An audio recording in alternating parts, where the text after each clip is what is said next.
Hello, Flat Earth researchers, debaters, and debunkers. I'd like to try and illustrate how horizons and sunsets work. Here we have a man standing on the edge of a cliff looking out into the middle of nothing with his line of sight at a horizontal line.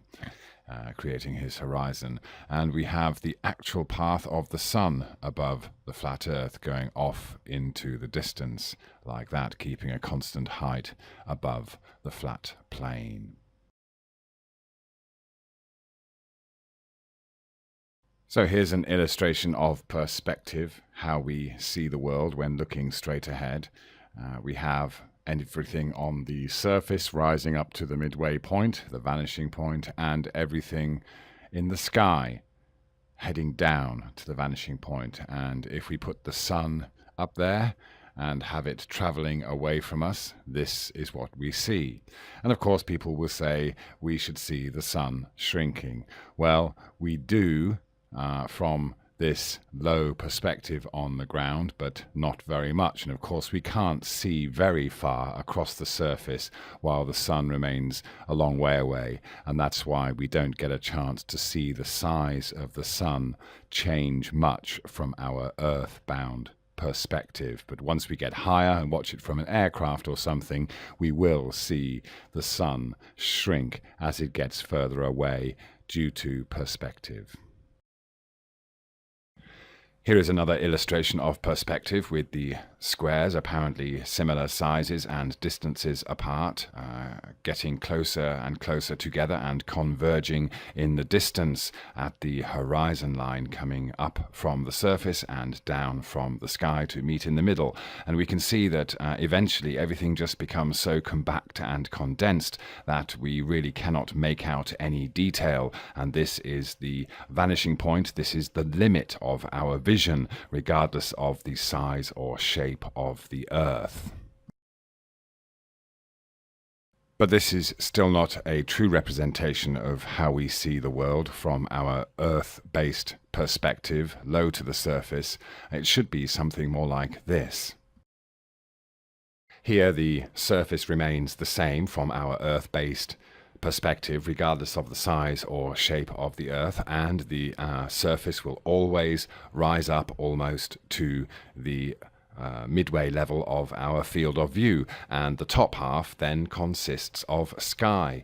And we can see here that the sky is much broader. We can see a lot more of the sky than we can of the surface. We can't see below or beyond the surface, but the sky is transparent, so we just see a lot deeper into that top half of the field of vision that we have. So we just see here that the Earth, regardless of its flatness or rotundness, is simply blocking the bottom half of our vision and bringing detail up to us right in front of our eyes, whereas the sky is a lot more of a deeper field of view, or in the top half of our field of view.